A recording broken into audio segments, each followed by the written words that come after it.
tá? Existe um modelo, existe algo que Deus idealizou e esse modelo é um modelo perfeito, porque Deus é perfeito, nós somos imperfeitos, todos nós somos imperfeitos, estamos lutando para sermos melhores, né? Cada um aqui está lutando para ser melhor, né? Mas nós somos imperfeitos, mas existe um modelo perfeito, e esse modelo perfeito é o modelo de Deus, e esse modelo, né, em sendo perfeito, nós temos que buscá-lo, porque aí sim nós encontraremos algo que gerará sobre as nossas vidas coisas tremendas e grandes, que muitas vezes nós nunca vivemos, né? No livro de Isaías, capítulo 61, versículo 9, diz assim: e a sua posteridade será conhecida entre as nações, e os seus descendentes no meio dos povos, todos quanto os virem, os reconhecerão como descendência bendita do Senhor. É essa a promessa de Deus para a família, né? Você vai ver aqui quantas coisas Deus prometeu para a família. E Deus prometeu que aqueles que são dele serão reconhecidos como descendência bendita de Deus. A tua descendência deve ser uma descendência bendita. Os teus filhos devem ser abençoados. Vocês devem ser abençoados. A sua família deve ser abençoada, né? Isso é um direito. Isso é uma promessa de Deus. De nós sermos abençoados pelo poder dele. Sermos abençoados, né, pela promessa dele, pela palavra dele, né, dita e prometida ao homem. Bom, se nós falamos aqui que Deus tem um modelo para a família, qual é o modelo de Deus para as famílias? Qual é o modelo de Deus? O que Deus tem planejado, né, para o homem em relação à sua família? No livro de Gênesis, capítulo 1, versículo 27, Deus diz assim: criou, pois, Deus o homem à sua imagem. A imagem de Deus o criou. Homem e mulher os criou. Deus criou o homem à sua imagem e à sua semelhança, diz a palavra do Senhor. E aqui já existe um princípio, quando a gente fala isso, né? Deus criou o homem à sua imagem e à sua semelhança. Talvez você esteja assim idealizando ou vendo alguma coisa assim e perceba: será que Deus tinha barba? Será que Deus não tinha barba? Né? Que será que está acontecendo? Né? Que acontecia em relação à face do Senhor? O Senhor tem mãos, ele tem pés, ele anda, ele voa. O que acontece com o Senhor? Quando Deus estava para criar o homem, Deus falou para Jesus, que Jesus já existia desde a criação, diz a Bíblia. O Espírito Santo de Deus já existia desde a criação, segundo a Bíblia. A própria Bíblia diz, né, que o Espírito Santo de Deus pairava sobre a face das águas no momento da criação. E Deus falou assim: façamos o homem à nossa imagem e semelhança. E a Bíblia diz assim que Deus é Espírito. Deus é Espírito. A Bíblia diz que Deus é Espírito. Deus não tem corpo, Deus é Espírito. Então, o homem foi criado à imagem e semelhança de Deus. Então, né, o nosso espírito é a imagem e semelhança de Deus. O homem é um ser espiritual. O homem é um ser espiritual. Eu sempre falo, né? O homem, né, a vida do homem é o espírito que Deus deu. Não existe vida sem que Deus tenha dado. É um espírito de vida dado por Deus. Veio sobre nós, por isso nós temos vida. E nós temos uma alma, que é o nosso intelecto, que é a nossa personalidade, que é a nossa inteligência, e nós temos um corpo, né? O corpo, quando nós morremos, se desfaz no pó, não serve para nada, né? A alma, que é a nossa personalidade, a alma, né, que é a nossa inteligência, o nosso ego, que na verdade somos nós, vai para julgamento. Vai para o céu, vai para o inferno. E o espírito de vida sempre volta para Deus, a Bíblia diz. A vida sempre volta para Deus, porque pertence a Deus. Deus deu e quando tira, volta para Deus. Então o espírito do homem é a imagem e semelhança de Deus. E é o espírito, segundo a Bíblia, que luta contra a alma. O espírito quer Deus, deseja Deus, o espírito anseia por Deus, e a alma quer as coisas do mundo, a alma são os desejos, a alma é aquilo que quer descansar ao invés de buscar, ao invés de orar, ao invés de ler a Bíblia. A alma é aquele que vive em conflito com o espírito, porque o espírito, que é a imagem e semelhança de Deus, quer Deus, é instintivo. O espírito quer Deus e a alma luta contra o espírito. A Bíblia diz que eles são muito parecidos, né? E às vezes confundidos, segundo a palavra do Senhor. Então Deus criou o homem à sua imagem e à sua semelhança. Gênesis 2:18. Então o Senhor Deus declarou: não é bom que o homem esteja só. Farei para ele alguém que o auxilie e lhe corresponda.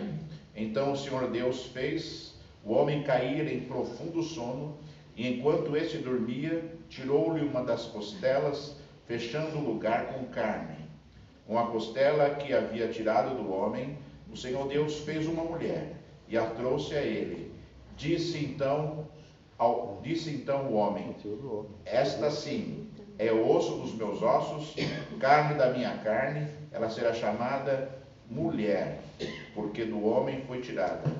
Por esta razão, o homem deixará pai e mãe e se unirá à mulher, se tornarão uma só carne. Aqui é o texto bíblico em Gênesis, que nós lemos já do Evangelho de Marcos, capítulo 10. Só para aqueles que não conhecem a Bíblia, Gênesis é o primeiro livro da Bíblia que relata a criação do homem, né? O homem já no seu pecado, na sua queda, Adão e Eva, depois Caim, e outra a história da humanidade, né? Começa no livro de Gênesis. Gênesis significa princípio, a palavra Gênesis significa princípio. O Evangelho de Marcos já é o Novo Testamento. Os evangelhos, né? Evangelho significa boas novas, boas notícias, que são já fatos a partir de Jesus Cristo, são as boas novas de Jesus Cristo. Evangelho, né? Temos aqui o momento da criação, aonde Deus disse, né, que não era bom que o homem vivesse só, então ele criou a mulher para que o ajudasse, para que o auxiliasse.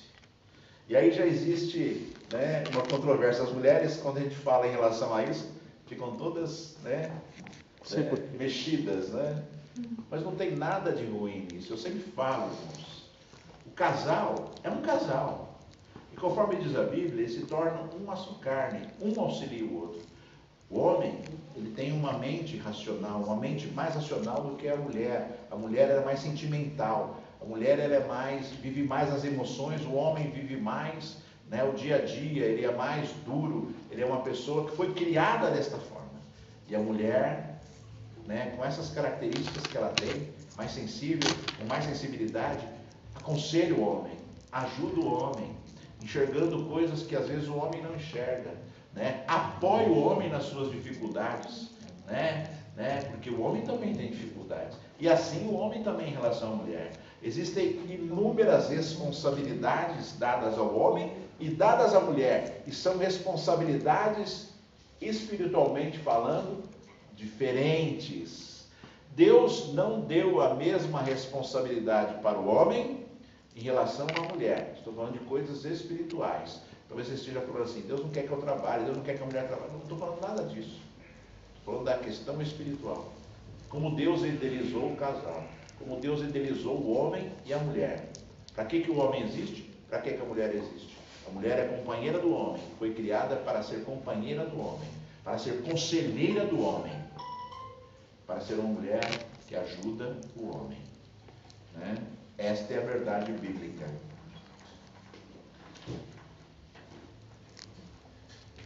Vamos falar agora em relação a uma só carne, né? Esse é um princípio também. Talvez você tenha conhecido já alguns versículos bíblicos, e talvez você não tenha prestado atenção naquilo que é a essência do versículo bíblico, ou da força que existe em determinado momento no versículo bíblico. Ser uma só carne. O que significa ser uma só carne? Porque Deus disse, né, que o homem deixaria o seu pai e a sua mãe e se uniria à mulher, e ambos já não seriam duas pessoas, mas seriam uma só carne. Por que Deus falou isso? Qual é o sentido espiritual que existe nesta afirmação de Deus, existe um sentido espiritual. Existe um motivo pelo qual Deus falou desta forma. E Deus estabeleceu desta forma. Então, nós temos aqui, irmãos, 3 contextos que eu queria abordar em relação a isso. A questão espiritual de ser uma só carne, a questão emocional de ser uma só carne e a questão física, né, de ser uma só carne. Questão espiritual. Quando você é uma só carne, você tem uma mesma fé. Você pensa espiritualmente da mesma forma. Se você é uma só carne com o seu companheiro, você tem a mesma fé, a mesma percepção espiritual. Vocês acreditam na mesma coisa. Aí sim vocês serão uma só carne na questão espiritual. Porque é muito fácil você fazer um ajuntamento de 2 pessoas e esse ajuntamento ser um mero ajuntamento e não serem, na verdade, a concepção daquilo que Deus deseja. E nós temos que compreender que aquilo que Deus deseja é um modelo eficiente, né? Conforme nós dissemos aqui no início dessa palestra, o modelo de Deus para o casamento é o modelo de Deus certo. O modelo de Deus para o casamento é o modelo que nós devemos seguir. Esse é o modelo que nós devemos seguir para dar certo, para acontecer coisas boas, para termos uma família abençoada. Então, né, aquele que é uma só carne tem a mesma fé, acredita na mesma coisa. Diz assim no livro de 2 Coríntios, capítulo 6, versículo 14: não se ponham em julgo desigual com os descrentes, pois que têm em comum a justiça e a maldade, ou que comunhão pode ter a luz com as trevas. Talvez você esteja entendendo esse trecho bíblico como algo muito forte, mas foi algo que Deus disse ao povo de Israel desde o princípio. Eu não sei se vocês conhecem a história do povo de Israel, mas Deus, né, criou o povo de Israel através de Abraão, foi nascendo ali Isaac, Jacó, depois os 12 filhos de Jacó, e aí veio a nação de Israel sendo constituída. Uma das leis que Deus estabeleceu para o povo de Israel foi que eles não se casassem com pessoas estrangeiras, de fé diferente. Por que Deus falou isso? E ele disse claramente isso na Bíblia. Ele disse que se isso acontecesse, o povo de Israel, ele se deixaria levar pelos deuses daquelas outras pessoas e o abandonariam. Existe uma preocupação de Deus, que quando exista um ajuntamento de 2 pessoas, a fé em Deus, ela prevaleça, seja aquilo que vai nortear, né, a vida espiritual daquelas pessoas. A saúde espiritual do casal é de extrema importância para que os filhos sejam pessoas que tenham saúde espiritual também, e para que muitas pessoas que estão ao redor de vocês encontrem em vocês, o casal, pessoas, né, que podem dar um bom aconselhamento, né? O casal que é um casal admirado, um casal que age, né, com prudência, um casal que não tem contendas, um casal, né, que demonstra valores cristãos. Tudo isso é muito importante. E se você não tem a mesma fé, como isso poderá acontecer? Se você não acredita na mesma coisa, como isso poderá acontecer? O apóstolo Paulo está dizendo aqui: não se ponham em julgo desigual. Não se ponham em julgo desigual, ou seja, não tenham, né, 2 fés diferentes, para que o lar seja um lar abençoado. O foco desta palestra é um lar abençoado. Se você seguir tudo isso que nós estamos falando aqui, volto a dizer para você, o seu lar será abençoado, porque foi assim que Deus disse. É assim que Deus deseja que seja. Questão emocional. Ser uma só carne, né? Olhando a questão emocional, apoio solidário nos momentos difíceis ou de dúvidas. Tem que existir o apoio, tem que existir a questão solidária. Eu me lembro, irmãos, eu já fui um executivo numa empresa americana e eu fiquei 24 anos nessa empresa e fiquei quase 3 anos desempregado. E se tem uma coisa assim que que Deus me mostrou e mostrou claramente, foi a atitude da minha esposa nesse período, que eu estava desempregado. Em nenhum momento ela pressionou, em nenhum momento ela jogou na cara coisas que ela talvez pudesse jogar, em nenhum momento ela me colocava para baixo, muito pelo contrário, ela soube aguardar, ela soube, esperar também, como eu estava esperando, a solução de Deus para aquele momento da minha vida. Isso é de extrema importância. Por que eu estou falando isso? É um exemplo do apoio que é necessário. Aquilo que está errado tem que ser consertado. Você vai ouvir aqui hoje. Aquilo que está errado, um não pode aceitar do outro, porque está errado. O erro, só gera coisas ruins. Mas, quando existe um contexto que é necessário o apoio, que é necessário que as pessoas estejam se ajudando, se motivando, um levantando o outro, quando um está triste, o outro está lá levantando, apoiando o outro, quando o outro fica meio triste, o outro vai lá e apoia. Isso é extrema importância naquele que é uma só carne. Naquele que é uma só carne. Porque quando um sofre, o outro sofre também e se importa com aquilo. E deseja com que aquilo que a pessoa precisa de bênção, ela deseja da mesma forma. Esses dias atrás eu ministrei uma palavra para o Ministério de Intercessão da Igreja, são as pessoas que intercedem por outras pessoas na igreja. E interceder é algo interessante, porque interceder significa se colocar no lugar do outro, Interceder significa se colocar no lugar do outro. Esta é a explicação mais correta daquilo que é uma oração intercessória. E eu falava, olha, nós temos que sentir isso. Não chega um pedido de oração na igreja, chegam muitos, chega pedido de oração através do site da igreja, chega pedido de oração através de pessoas que visitam hospitais. Nós temos uma pessoa que visita hospitais, que ora pelos enfermos e traz pedidos de oração. Nós temos pessoas da própria igreja que pedem oração por outras pessoas. E esse momento de intercessão é um momento que nós devemos sentir e nos colocar no lugar da outra pessoa, senão a nossa oração é uma oração inválida. Orar e falar assim, a gente está orando, Senhor, abençoa, abençoa, abençoa, e no nosso coração a gente está falando assim, tanto faz. Senhor, abençoar, não abençoar, tanto faz. Que oração intercessória é essa? Que oração que tem resultado é essa? A oração intercessória que funciona é aquela em que nós desejamos profundamente que com aquilo que nós estamos apresentando diante de Deus aconteça, e nos colocamos no lugar do outro. Quando nós nos colocamos no lugar do outro, nós verdadeiramente tocamos o coração de Deus. E Deus pode fazer alguma coisa em relação à nossa vida, em relação à nossa intercessão. Então é importante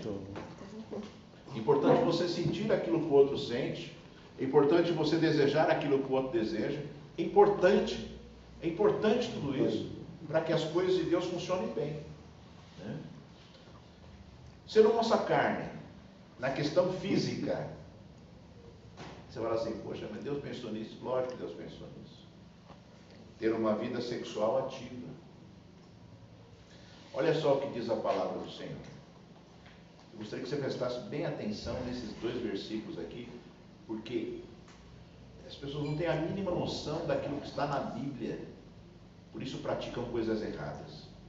Provérbios 5, 18 e 19 diz assim: seja bendita a sua fonte, alegre-se com a sua esposa, alegre-se com a esposa da sua juventude, gazela amorosa, corça graciosa, que os seios de sua esposa sempre o fartem de prazer e sempre o embriaguem com os carinhos dela. Está na Bíblia, meus amados, está na Bíblia. A questão sexual é uma questão extremamente importante para aquele que é uma só carne.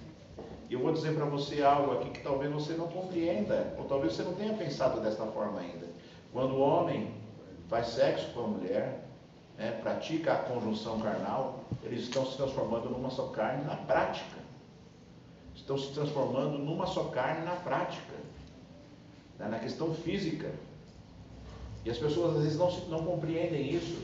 E olha o que o apóstolo Paulo falou em relação a isso, para que você esteja muito atento. 1 Coríntios, capítulo 6, versículo 16. Vocês não sabem que aquele que se une a uma prostituta é um corpo com ela? Pois, como está escrito, os dois serão uma só carne. O apóstolo Paulo, relatando aqui algo impressionante que as pessoas não compreendem. Quando se pratica sexo, existe uma conjunção, tanto carnal quanto espiritual. Se existem demônios de uma pessoa, passa de uma pessoa para outra. Se existem coisas ruins de uma pessoa, passa para uma pessoa para outra. Existe comunhão do corpo. Existe a comunhão do corpo dita por Deus. E o apóstolo Paulo confirmou aqui. Vocês não sabem que aquele que se une a uma prostituta é um corpo com ela? Pois como está escrito, os dois serão uma só carne. É a confirmação dita claramente pelo apóstolo Paulo aqui. Por isso aqueles que adulteram, tomem cuidado. Porque consequências espirituais virão sobre a sua vida. Aquele que trai a sua mulher, tome cuidado, porque consequências espirituais virão sobre a sua vida. Sim, porque você estará sendo uma só carne com alguém que você muitas vezes nem conhece, não sabe espiritualmente como ela está vivendo, gerando para você malignidades, gerando para a sua vida coisas terríveis, e nós temos muita experiência nisso. Parece que não. Eu sou pastor há 17 anos. Antes de ser pastor, eu fui presbítero, não lembro quantos anos, não sei se foi 3 ou 4 anos. E já desde presbítero eu ministrava pessoas, e eu e a Rosana, nós ministramos muitos casais. Já ministramos na nossa vida muitos casais, de todas as igrejas que nós dirigimos, existem problemas e problemas e problemas, e quantos problemas foram gerados por a questão do adultério, e que isso gerou consequências nos filhos, isso gerou consequências na família como um todo. São coisas terríveis, que o homem tem que entender, para que ele tenha força de evitar, compreendendo, entendendo, tendo a sabedoria que Deus deu ao homem, não a sabedoria da inteligência, mas a sabedoria bíblica, sabedoria da palavra, para que o homem possa olhar assim e falar, não quero isso para mim, não. Pode vir o prato que for na sua frente, você fala assim, não, isso eu não quero, porque isso vai gerar isso na minha vida. Porque isso vai trazer consequências espirituais para a minha família inteira, para a minha família toda. E quantas vezes isso é ignorado, e quantas vezes as pessoas estão vivendo maldições e maldições e maldições nas suas famílias, e não estão compreendendo por isso. A palavra de Deus tem uma palavra no livro de Deuteronômio, que Deus disse, a Moisés, ele falou assim, que ele visita a maldade dos pais nos filhos até a 3ª ou 4ª geração. Deus visita a maldade dos pais nos filhos até a 3ª ou 4ª geração. E Deus abençoa aqueles que lhes são fiéis em até 1000 gerações. Então, irmãos, são coisas que estão ditas por Deus, e quantas vezes as pessoas estão ignorando aquilo que Deus falou. Quem ignora aquilo que Deus falou, está dando um tiro em si mesmo. Quem ignora aquilo que Deus disse, está gerando consequências espirituais para a sua vida de forma terrível.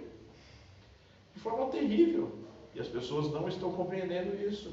Estão vivendo uma vida achando que Deus está lá longe. O homem barbudo, velho, ranzinza, pronto para castigar. Essa é a visão que as pessoas têm de Deus. Velho, ranzinza, pronto para castigar. Quando na verdade a Bíblia diz que Deus é um Deus presente, que está ao nosso lado, querendo nos abençoar. Jesus falou, quando ele ressuscitou, ficou ainda 40 dias falando com seus discípulos na terra, depois que ele ressuscitou, ensinando coisas, e antes dele subir ao Pai, dele ser elevado às alturas, ele falou assim, eis que eu estarei convosco todos os dias, todos os dias até a consumação dos séculos, Deus está conosco. Todos os dias. Deus não está longe, não. Deus está conosco. Deus está perto de nós. Deus está perto de nós. Deus quer falar contigo. Deus quer ouvir a tua voz nas suas orações. Deus quer que você tenha entendimento. O próprio Senhor Deus disse através do profeta Jeremias: eis que os meus pensamentos sobre vós são pensamentos de paz e não de mal, para vos dar o fim que vocês desejam. Deus deseja nos abençoar. Nós temos que entender isso e ter sabedoria para que as coisas que são de Deus aconteçam na nossa vida. Ser uma só carne significa isso. Ser uma só carne significa, buscar com unidade aquilo que Deus diz que nós devemos buscar. Então esse é um contexto. Como é o modelo de Deus para as famílias? Ser uma só carne. Outro ponto que eu gostaria de abordar aqui para os irmãos: que o lar seja um lar separado para Deus. Isso é um ponto fundamental. Que o seu lar seja um lar separado para Deus. Pô, o que significa isso? O que significa ser? O que significa ter um lar separado para Deus? Você vai aprender aqui agora. Porque é um fundamento de Deus. Não importa como seja a sua família, Deus tem um propósito para cada família. Mas, para que este propósito se cumpra, você precisa cuidar dele com muito zelo, principalmente cultivando os princípios de Deus diariamente. O seu lar precisa ser um lar consagrado a Deus. Consagrar vem da palavra hebraica kadash, significa separar para Deus, dedicar para Deus. Portanto, um lar consagrado ao Senhor tem que estar limpo, ser puro e dedicado a Deus. Se você tem um lar limpo, puro e consagrado ao Senhor, você terá um lar feliz. Esta é a vontade de Deus para a sua família. Portanto, não aceite o erro, o pecado, o que é impuro. Tenha um lar voltado para Deus. Ezequiel 44, 23. E ao meu povo ensinarão a distinguir entre o santo e o profano. Farão discernir entre o impuro e o puro. As pessoas, a gente frisa algumas coisas na igreja. A igreja é um lugar de tratamento, né, irmãos? A igreja não é um lugar de pessoas boazinhas, não. A igreja é um lugar de tratamento. Pessoas que querem ser boazinhas. Essa é a verdade. A igreja é um lugar de pessoas que querem ser boazinhas, que vão lá cheio de problemas, vão lá cheio de situações difíceis, e que vão lá para receberem de Deus orientação, receberem de Deus sabedoria, para que saibam agir e se tornem pessoas melhores. Essa é a igreja. Quando você entrar numa igreja, você não vai encontrar pessoas sem pecado, você vai encontrar pessoas tentando não pecar. Esse é o papel da igreja, irmãos. A igreja é um lugar de pessoas, sim, perfeitas. A igreja é um hospital, onde as pessoas são tratadas, curadas, libertas pelo poder de Deus. Eu sempre falo, um dos princípios de Deus, a Bíblia diz assim, sede santos, Deus falou, sede santos, porque eu sou santo. A Bíblia diz assim, sem santificação, ninguém verá a Deus. São coisas, sim, tão fortes, porque sem santificação ninguém verá a Deus. Deus excluiu coisas da nossa vida. Santo significa separado. Santo não é perfeito, irmãos. Aquela visão de a pessoa é santa. Não, a pessoa que é santa é uma pessoa separada. É uma pessoa separada. Santo não é perfeito, irmãos. Esse negócio da igreja católica criou santo. Santo não é isso. Deus chama de santos aqueles que são seu povo. os santos de Deus, aqueles que são povo de Deus, separados para Deus, pessoas que se consagraram a Deus, colocaram sua vida no altar de Deus e falaram assim: eu pertenço a Deus e eu vou seguir aquilo que Deus fala. Não são pessoas perfeitas, são pessoas pecadoras. O próprio apóstolo Paulo, né, ele disse, né, que o bem que eu quero eu não faço, mas o mal que eu não quero está na minha frente para eu fazer. Todos nós lutamos para sermos melhores para Deus. Então santo significa separado. Santo vem da palavra kadosh, kadosh, que significa separado. O sacerdote, o sumo sacerdote, Deus orientou a Moisés e disse que ele deveria colocar aqui, ele tinha uma mitra, que era um chapéu, ele deveria colocar uma plaquinha dourada aqui, escrito, separado para Deus, ou seja, santidade ao Senhor. Foi isso que Deus mandou, né, que o sumo sacerdote tivesse escrito na sua testa, para que todos pudessem ver, né, que ele era um homem separado para Deus. Esse é o desejo de Deus para as nossas vidas. Esse é o desejo de Deus para a sua família. Separar, consagrar, significa separar para Deus. Né? Você deveria chegar na sua casa, no seu lar e falar: não, meu lar pertence ao Senhor. Meu lar pertence a Deus. Minha família pertence ao Senhor. Você gostaria de fazer isso? Amém. Todos nós, né? Só que consagrar significa tomar uma atitude. Consagrar significa limpar o nosso lar. Porque Deus é santo. Sem santificação ninguém verá Deus. Deus vai estar agindo na sua casa, no seu lar, que você consagra a Ele. Se você limpar a sua casa das imundícias, do pecado, das atitudes erradas, de tudo aquilo que entristece o coração de Deus, este é um lar consagrado a Deus. Esse é um lar voltado para o Senhor. Tipo assim, quem gostaria aqui de congregar numa igreja aonde o erro e o pecado eles fossem uma constante lá? Quem gostaria? Ninguém, né? Vai numa igreja, você vê um monte de coisa errada, você fala: quero distância dessa igreja. Não é assim? Pelo menos deveria ser assim, né? Vou visitar uma igreja, eu vejo coisa errada, eu falo: não quero essa igreja. As pessoas pensam assim da igreja e não pensam assim das suas casas. Tem um monte de coisa errada nas suas casas e não limpam suas casas. Não limpam a sua casa, a sua própria casa. Mas a igreja não. A igreja não. Ué, sua casa deveria ser, sua casa é o lugar de mais intimidade que você tem com Deus. Sua casa é o lugar onde você deveria falar com Deus e ouvir a voz de Deus. É o lugar mais separado, deveria ser o lugar mais separado para Deus do que a igreja. Que é o teu lugar de contato pessoal com Deus. E as pessoas, elas fazem esse raciocínio, né? É a mesma coisa das pessoas metendo o pau aí nos políticos que são corruptos e se esquecem das suas próprias atitudes.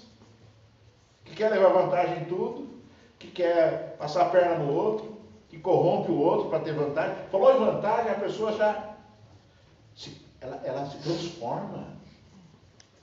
É por isso que os pastores que viram políticos, a maioria deles se corrompem. Porque aquilo transtorna a mente. A pessoa viu uma oportunidade de ter vantagem, ela vai atrás. Opa, eu posso fazer isso para ter vantagem? Então eu vou fazer. E se esquecem dos valores de Deus e é um extremo crítico, né? É um extremo crítico.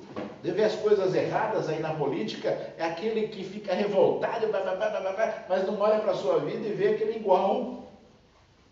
Numa amplitude diferente, mas ele é igual. Ele é igual. E a mesma coisa as pessoas em relação à sua casa e à igreja, são tão rígidos em relação à igreja, e se esquecem que a sua casa, muitas vezes, é uma bagunça. Sua casa é um lugar onde não há paz, não há alegria, não há contato com Deus. Se esquecem daquilo que é mais importante. Para vocês verem como o ser humano é difícil, irmãos. E como as pessoas deixam de ser abençoadas pelas suas próprias atitudes, não entendendo e raciocinando da forma correta. Começando na sua casa, começando na sua família, para que a sua vida seja plena ali, aonde você está. Né? Ao meu povo ensinarão a distinguir o que é santo e o que é profano.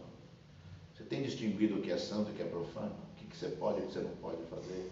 Você tem brigado por isso na sua casa? Você tem brigado por isso na sua casa? Quando você vê algo errado na sua casa, você se levanta e fala: não quero isso.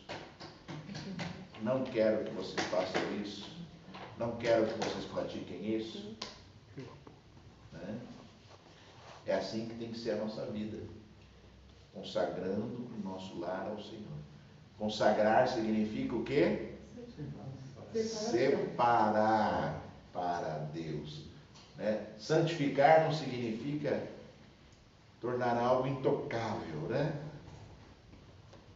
Tornar algo intocável. Santificar significa separar, ou seja, fazer coisas para Deus, né?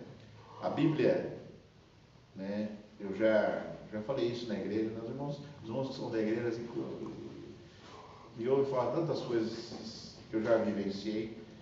Uma vez eu eu era presbítero, eu fui visitar um casal, junto com o pastor da igreja, uma cidade chamada Pinhalzinho. Lá perto de Bragança Paulista, para lá é Bragança Paulista. E era um sítio não, uma chácara. E lá a pessoa, ela tinha diversos demônios, era possessa de diversos demônios. E eu estava lá, né, junto com o pastor, fomos orar pela pessoa, e obviamente manifestou um demônio, aliás, vários demônios, né? E um dos demônios, ele falou um monte de bobagem lá, um monte de besteira, né?